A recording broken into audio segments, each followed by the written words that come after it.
Alright guys, bayangkan macam ni pagi-pagi kau hantar anak kau pergi sekolah. Dia pakai uniform, salam tangan, masuk pagar sekolah macam biasa, dan dekat dalam kepala otak kita ni, sekolah adalah tempat yang paling selamat. Kalau ada anak dekat sekolah, at least kita rasa lega sikit lah. Dia belajar, jumpa kawan, jumpa cikgu, semua okey lah. Tapi baru-baru ni apa yang berlaku dekat Banting? Satu kes yang membuatkan semua mak bapak rasa macam termasuk aku sendiri. Seorang pelajar perempuan yang berusia 15 tahun cedera selepas dipercayai ditikam oleh pelajar lain pada waktu sekolah. Pada waktu sekolah masih lagi tengah berjalan. Dan mangsa pula dihantarkan ke hospital, dan menurut pada kata laporan, kecederaan dia bukan calang-calang. Ada banyak kesan tikaman dan juga termasuk kecederaan dekat paru-paru. Jadi kau bayangkan kau tengah kerja, tiba-tiba kau dapat call daripada sekolah. Hello, cik, ni saya nak beritahu anak cik kena tikam. Bro, itu bukan panggilan yang mana-mana mak ayah sanggup terima tau. Yang membuatkan kes ni lagi berat, suspek pun budak sekolah lagi, berusia 15 tahun juga, dan peguam dia pula cakap yang dia adalah OKU dan juga autistik. Tapi dekat sini kita kena fikir elok. Autism bukan motif. OKU juga bukan bermaksud seseorang tu automatically menjadi ganas. Okay? Kita kena pandang semua sudut. Kenapa budak ni jadi macam ni sebenarnya? Dia kena bully ke? Dan dalam masa yang sama juga, tindakan ganas ni perlu disiasat juga. Kan? Kalau katakan ada orang cedera, apatah lagi dalam sekolah, kita kena tanya, kenapa budak ni jadi sampai macam tu sekali? Janganlah kita terus menghukum dia. Oh, dia ni, gitu gini. Tapi kita kena tahu juga daripada sudut dia juga. Lepas tu viral pula macam-macam cerita. Ada dakwaan pasal senarai nama. Ada yang katakan ada sekitar lebih kurang dalam 10 nama pelajar dekat dalam list suspek yang buat sendiri. Ada juga dakwaan tentang nota tulisan tangan yang kaitkan suspek dengan satu karakter game iaitu Kirby yang dia anggap sebagai god. Dan dekat dalam dakwaan yang tengah viral tu, kononnya Kirby tu macam bagi arahan dekat dia lah, ataupun bagi dorongan dekat dalam kepala otak dia supaya bunuh musuh-musuh dia untuk jadi lebih gembira. Kita kena hati-hati tau benda ni. Semua benda pasal list, nota, Kirby god ataupun motif tu masih lagi dalam kategori dakwaan yang viral. Belum tentu semuanya sahih. Kita bukan polis, kita bukan mahkamah. Jadi jangan terus kita buat kesimpulan sebabkan kita nampak screenshot yang viral dekat WhatsApp ataupun TikTok. Okay? Tapi kalau katalah betul, ada red flag yang macam tu, persoalan dia lebih besar guys. Siapa nampak dulu benda ni? Kalau betul ada nama list kat dalam tu, bila masa list tu mula ditulis? Dan kalau betul ada obsession pelik dengan keganasan ataupun karakter-karakter yang tertentu, siapa yang perasan? Kalau betul dia dah lama tak hadir kat sekolah ataupun ada isu rawatan, macam mana dia boleh masuk balik dekat dalam kawasan sekolah sampai ada benda buruk yang berlaku kat sekolah tu? Benda ni kita kena sembang guys. Sekolah ni protect siapa sebenarnya? Apa jadi dengan kita punya education, Ministry of Education? Sekolah ni protect siapa sebenarnya? Pelajar, cikgu, mangsa buli, pelajar yang ada masalah, ataupun kadang-kadang sistem cuma sedar bila benda dah jadi sebenarnya. Sebab itu episod kali ni aku buka dengan kes pasal dekat Banting ni. Bukan disebabkan aku nak right sangat pada diorang punya kata cerita-cerita dia yang tengah viral ni, tidak. Tapi disebabkan cerita yang kita nak masuk dalam ni ataupun hari ni datangnya daripada soalan yang sama. Bila sekolah gagal jadi tempat selamat, siapa sebenarnya yang akan lindungi budak-budak ni ataupun yang akan lindungi cikgu-cikgu ni? Jadi hari ni aku nak bawa korang terbang jauh sedikit ke Korea Selatan. Negara yang kita selalu nampak cantik, dengan K-pop, K-drama, teknologi, ada sekolah elit, budak-budak pandai dan sebagainya. Tapi dekat belakang semua benda-benda cantik tu, diorang pun ada cerita-cerita dark diorang juga. Okay? Jadi pada tahun ni, tahun 2026, ada satu drama Korea yang meletup dekat satu dunia. Tajuk dia kalau tak silap aku, Teach You a Lesson. Dan dekat dalam drama tu ada satu agent lah, ada satu agency fiction, nama dia Educational Right Protection Bureau. Kerja agensi ni senang je cerita dia. Dia datang selesaikan kes buli, mak bapak yang toksik, pelajar-pelajar yang bermasalah dan juga isu guru yang tak ada suara dalam sistem sekolah. Jadi diorang lah yang akan settle kan. Jadi bila drama tu keluar, drama tu terus naik dekat nombor 1 Netflix tau. Semua orang suka gila lah dengan cerita tu. Sebab kan apa, drama tu kata macam orang yang kena buli akhirnya akan dibela. Pembuli kena ajar. Mak bapak yang suka tekan-tekan cikgu ni akan kena shutdown. Dan cikgu yang tak mampu nak melawan akhirnya ada orang datang backup cikgu-cikgu ni. Orang kata macam, kalau kau tengok cerita ni memang satisfying lah. Dia dalam 10 episod lah cerita ni. Tapi dekat Korea pula, orang bukan suka drama tu sebabkan cerita the best je, bukan. Orang suka sebab dia orang tahu benda macam tu memang berlaku dekat dalam dunia yang sebenar.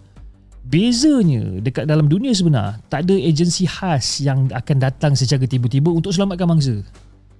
Dan beberapa tahun sebelum drama tu keluar, ada 1-2 kes sebenar yang membuatkan Korea Selatan ni macam tergamam sekejap.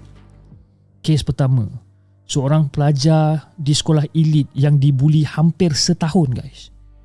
Pembuli dia pula dilindungi oleh bapa dia yang berkuasa, seorang pendakwa raya.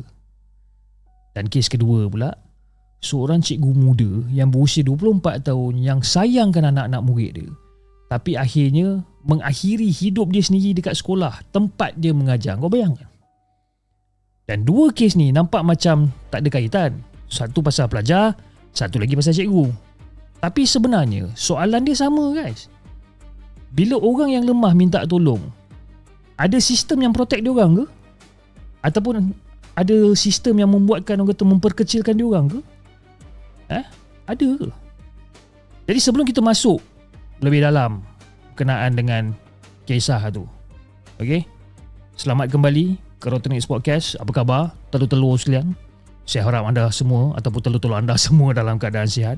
Dan kepada siapa yang masih lagi belum subscribe, saya harap anda boleh tekan butang subscribe. Dan kepada siapa yang dah subscribe, thank you so much guys for subscribing. Okey, jom kita masuk ke Korea Selatan. Kita landing dekat Korea Selatan, jom.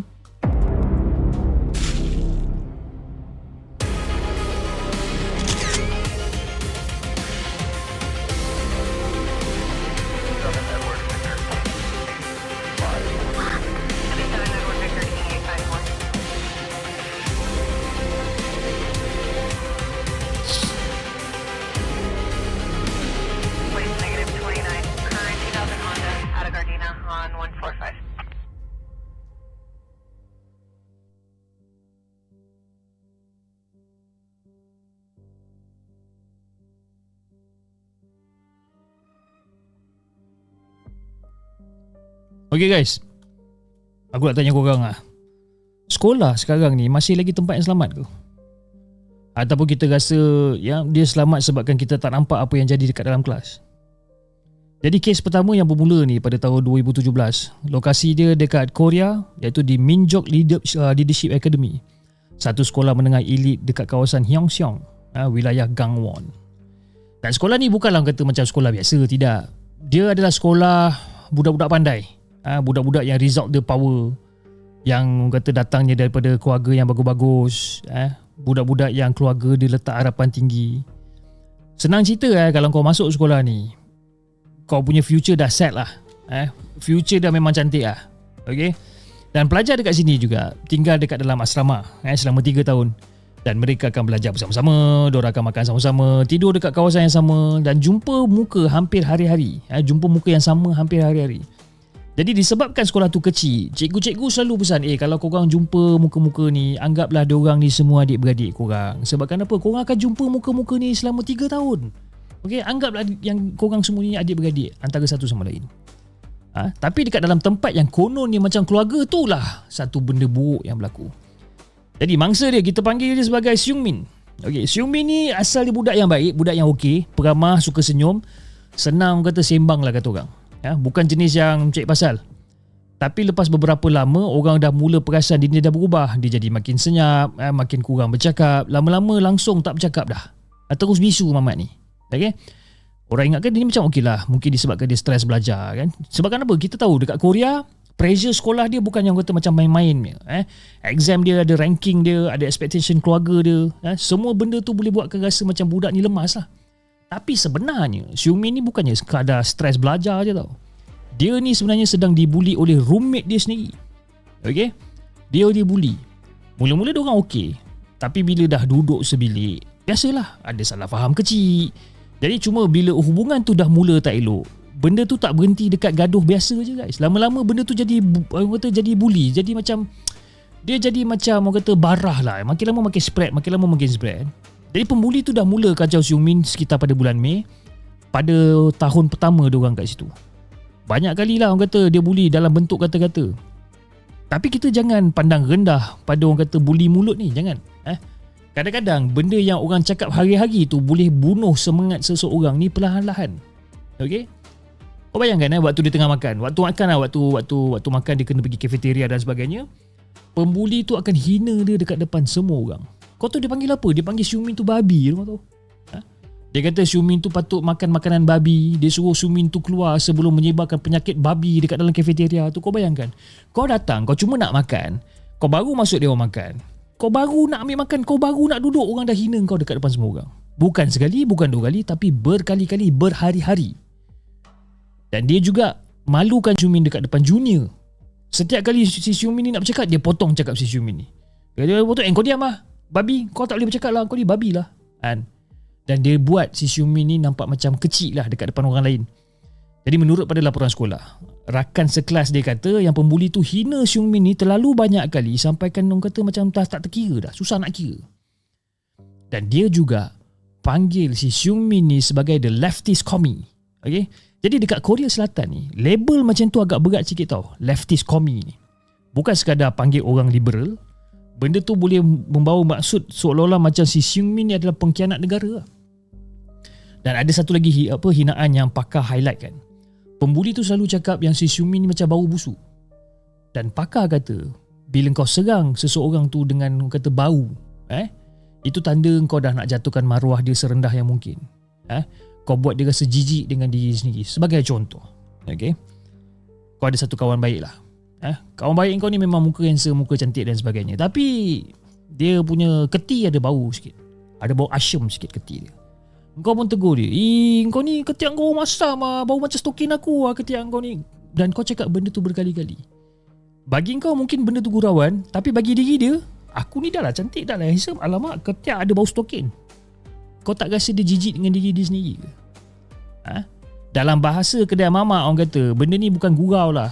Benda ni dah orang kata satu penghinaan di tahap yang agak ekstrim lah. Jadi apa yang kita mengutuk kawan-kawan kita ni, kita kena jaga-jaga sikit. Okay? Kita kena tahu sama ada kita menghina dia and bawa semangat dia turun ataupun tak. Jadi you guys, pesanan pada diri aku juga, kalau kita mengutuk siapa-siapa, kita kena berhati-hati. Okay? Jadi back to the story, pembuli itu pun hasut juga orang lain. Dia hasut orang lain untuk jauhkan diri daripada si Syumin ni. Sampailah orang kata si Syumin ni diundi keluar daripada satu kelab sekolah. Bukan setakat dia dihina, dia juga dipinggirkan. Jadi pelan-pelan hidup dia dekat sekolah tu makin lama makin jahanam lah. Syumin masuk sekolah tu dalam ranking 30% teratas kelas. Bermaksud budak ni adalah budak pandai. Tapi lepas kena bully, prestasi dia makin lama makin merundum, teruk sampaikan kena academic probation. Tapi markah bukan benda yang paling teruk guys. Mental dia lagi teruk sebenarnya. Mental dia lagi teruk. Jadi doktor yang periksa Syumin ni cakap yang dia ni ada anxiety dan juga depression. Dia juga ada fikiran untuk mencederakan diri, sampaikan perlukan rawatan yang lebih serius. Dunia Syumin ni memang hancur teruk lah. Tapi bila pembuli tu ditanya, dia kata, aku tak ingat lah. Aku rasa aku salah cakap lah. Alah, biasalah tu benda-benda cakap ni biasalah, gurau je lah. Cakap main-main je lah. Takkan itu pun nak koyak. Itu adalah ayat klasik pembuli. Dan ada lagi satu ayat klasik pembuli adalah, alah, main-main je. Alah, gurau-gurau je. Tapi bagi mangsa, gurauan tu buat dia takut nak pergi kelas. Buat dia tak boleh tidur. Buat dia rasa hidup dia tak ada nilai. Rakan sekelas dia pun kata benda ni bukan gurauan. Dia adalah penderaan verbal yang sangat serius dan juga berterusan. Jadi akhirnya sekolah tu buat satu jawatan kuasa semakan untuk pembuli ni. Okay? Guru dan juga ibu bapa duduk dalam panel dan ayah pembuli pun datang juga. Dan nama dia adalah Jong Sun Shin. Dan masa tu dia adalah seorang pendakwa raya dekat Seoul Central District Prosecutor's Office. Jadi daripada awal, ayah pembuli ni memang fokus pada satu benda saja. Anak aku bukan pembuli, anak aku tak pukul siapa-siapa. Bagi dia, kalau anak dia sentuh orang, kalau anak dia pukul orang, barulah serius. Tapi disebabkan ini adalah verbal. Dia cakap, kita kena tengok konteks. Budak-budak ni semua mungkin bergurau aja, dia tak ada niat jahat dan sebagainya. Yada. Tapi jawatan kuasa panel pada ketika tu tak terimalah alasan tu. Diorang cakap buli tu teruk, berterusan dan juga memang disengajakan. Dan pembuli juga tak nampak macam mana orang kata nak bernambai pun. Jadi sekolah putuskan pembuli tu kena pindah sekolah. Jadi dalam skala disiplin, pindah paksa ni adalah hukuman kedua paling berat selepas buang sekolah. Jadi kalau kau tengok si Seung Min ni hampir 10-11 bulan dibuli. Jadi memang wajar lah yang pembuli tu kena tukar sekolah. Nasib baik tak kena buang sekolah, tukar sekolah je pun. Jadi kita ingatkan macam happy ending kat situ lah kan? Kita ingat rasa macam dah okey lah. Tak. Bapak pembuli tu tak nak terima keputusan yang anak dia kena pindah sekolah. Jadi mak bapak pembuli tu terus buka satu fail, iaitu fail rayuan. Okay? Diorang minta perintah pindah sekolah tu dibatalkan. Dan 2 bulan kemudian ada satu hearing proses. Dan dekat hearing tu, Syumi kena ulang balik semua benda yang dilalui. Jadi kau bayangkan kau ni kena buli lah Kau bayangkan kau dah trauma ni. Kau kena cerita balik satu-satu dekat depan orang ramai, dekat depan orang dewasa, sambil pihak pembuli cuba untuk kecilkan kau, untuk sakitkan kau lagi. Jadi Syumin pun macam terpaksalah ulang balik cerita dia. Syumin kata hampir setiap hari hidup dia tak tertanggung. Memori kena buli datang balik sampai dia rasa susah nak bernafas dan sebagainya. Dan dia kata kadang-kadang dia rasa lebih baik kalau dia dipukul secara fizikal, sebabkan luka fizikal orang boleh nampak. Dan dia juga cakap kalau dia kena tengok balik pembuli tu, dia mungkin tak mampu nak bertahan lagi dah. Dan dia merayu sangat-sangat, tolonglah buat keputusan yang betul, dan tolonglah buat keputusan yang betul, bla bla bla bla. Tapi pembuli tu pada hearing tu, pembuli tu sendiri tak datang. Jadi 2 bulan selepas kes dilaporkan, pihak pembuli masih lagi belum bagi satu permohonan maaf yang betul-betul ikhlas tau. Surat maaf yang diarahkan untuk ditulis, dia tulis tapi dia tulis pendek sangat. Hampir orang kata tak sampai satu muka surat pun. Orang tengok pun rasa macam ini bukan penyesalan ni. Ini rasa macam buat kerja sekolah last minute ni. Jadi pihak pembuli datang dengan peguam. Dan peguam tu siapa? Peguam tu adalah bekas hakim dan juga rakan sekelas bapa kepada si pembuli ni. Dan dia cakap kes ni tidak boleh dianggap sebagai violence sebabkan tak ada siapa-siapa yang dipukul, tak ada siapa-siapa yang dirompak. Dan kata peguam tu, benda ni biasalah budak-budak lelaki. Budak-budak lelaki, nakal-nakal budak lelaki dan sebagainya. Dan lagi sakit, dia seolah-olah mencadangkan yang Seung Min boleh elak benda tu kalau dia nak. Biasalah budak-budak nakal. Tapi kalau Seung Min tak boleh tahan, kenapa dia tak larikan diri? Kenapa dia tak elak daripada benda-benda ni berlaku? Seolah-olah dia letak blame tu kepada si Seung Min. Jadi lepas tu keputusan keluar. Okey? Bila keputusan keluar, hanya seorang ibu bapa dekat dalam panel tu yang nak kekalkan perintah perpindahan sekolah. Yang lain, panel-panel yang lain undi untuk batalkan pindah sekolah tu. Maksudnya pembuli tu boleh kekal dekat sekolah tu lah. Jadi lepas tu pembuli tu dikatakan berjalan keliling sekolah, bagi tahu dekat kawan-kawan dia dekat satu sekolah ni, aku tak ada buat salah. Aku tak ada buat salah, ini semua salah faham je guys, Yang paling hancur siapa? Seung Min lah paling hancur. Dia dah tak mampu nak pergi sekolah. Dan dia cakap dia tak pernah jumpa lah orang yang tak ada hati perut macam si pembuli ni. Dan pembuli pula dikatakan bangga. Dia bangga sebabkan apa? Dia upah peguam dan dia berjaya lepas daripada tuduhan tu. Jadi si Seung Min jadi lagi takut. Sebabkan apa? Bapak dia ni, bapak pembuli tu adalah seorang pendakwa raya. Orang yang ada kuasa. Orang yang faham sistem. Jadi si Seung Min dah mula fikir, kalau keluarga tu nak balas dendam, mati aku. Apa yang aku boleh buat? Aku tak ada siapa-siapa, aku tak ada apa-apa. Dan dekat situlah dia rasa, dia nak report dekat mana-mana pun dia rasa macam tak guna. Pembuli tetap menang. Tapi kes belum habis guys. Kali ni mak bapak Seung Min pula rayu supaya pembuli tu dipindahkan. Jawatan kuasa sekali lagi sahkan pembuli tu perlu pindah. Tapi keluarga pembuli tetap lawan. Diorang masuk mahkamah. Diorang filekan penangguhan. Diorang file saman pentadbiran. Diorang filekan injaksi terhadap sekolah. Senang cerita, semua jalan undang-undang diorang dah pakai. Dan benda yang paling penting terus tertangguh. Apa benda yang paling penting tu? Adalah untuk pisahkan mangsa dan juga pembuli.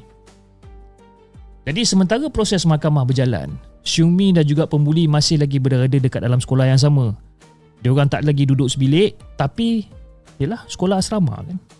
Hari-hari kau tetap jumpa muka budak tu. Kau lagilah macam mana pun, kau akan tetap jumpa muka budak tu. Dan Syumin cakap, duduk dekat dalam kelas yang sama dengan pembuli pun, tangan dia menggigil guys. One fine day, si Syumin sudah tak tahan. Dia keluar daripada sekolah. Dia keluar daripada sekolah. Mangsa bukan pembuli tau. Mangsa yang keluar daripada sekolah. Kau bayangkan. Pembuli terus sekolah kat situ macam biasa. Join club, ambil exam, hidup macam tak ada apa-apa benda yang berlaku. Kes ayah pembuli terus berjalan. Jadi bila mahkamah kata perintah pindah tu sah, dia rayu ke mahkamah tinggi. Bila mahkamah tinggi cakap sah, dia merayu sampai ke mahkamah agung. Daripada mula sampailah pembuli tu betul-betul dipindahkan, mengambil masa lebih kurang dalam 11 bulan. Dan pakar mengatakan bahawa tak ada kes buli lain yang macam ni tau. Ini adalah satu-satunya kes buli yang sampai ke mahkamah agung, kau bayangkan. Dan yang paling ironi sekali, masa semua ni berlaku, Jeong Shun Shin, iaitu bapa kepada pembuli ni, sebenarnya adalah penyela hak asasi manusia dekat Pejabat Pendakwa Raya. Kau bayangkan. Kerja dia untuk protect hak orang lain tau. Tapi anak dia sendiri pijak hak orang. Dia lawan habis-habisan supaya anak dia tak kena tindakan. Kau bayangkan.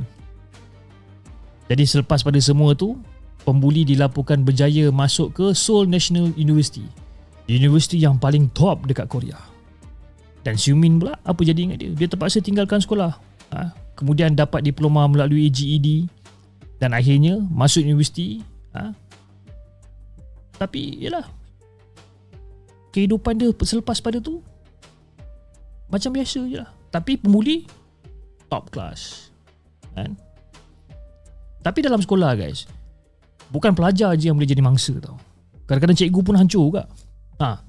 Bila kita cakap pasal cikgu hancur ni, aku nak minum air sekejap. Tekak aku kering. Bila cakap pasal cikgu yang hancur ni pula, kita masuk kes yang kedua.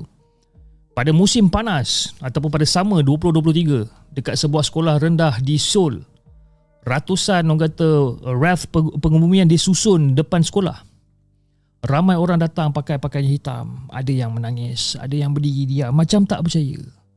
Mereka datang untuk seorang cikgu muda yang berusia 24 tahun. Kita panggil cikgu dia sebagai Cikgu Park lah, Cikgu Park. Cikgu Park ni mengambil nyawa dia sendiri dekat sekolah tempat dia mengajar. Tempat yang sepatutnya jadi tempat dia bina impian, akhirnya jadi tempat yang dia tamatkan hidup dia. Kawan-kawan office mate dia semua menangis. Yalah, dia baru mulakan kerjaya dia. Dan sejak daripada kecil pun memang dia nak jadi cikgu. Dan dia bukan masuk bidang ni sebabkan tak ada pilihan. Dia memang sayang, dia memang suka untuk mengajar. Jadi profesor yang pernah ajar dia pun sedih gila. Dia ingatkan Cikgu Park ni adalah pelajar yang selalu duduk dekat depan kelas, fokus masa kuliah, mata yang lembut, selalu senyum dan sebagainya. Dan profesor tu boleh bayangkan Cikgu Park tu tengok anak-anak murid dengan mata yang sama. Mata yang penuh dengan kasih sayang. Lepas dapat posting yang pertama, Cikgu Park sambung belajar lagi. Dia nak jadi cikgu yang lebih baik. Nak cari cara mengajar murid-murid dengan lebih menarik. Tapi beban dekat sekolah tu makin lama makin berat tau.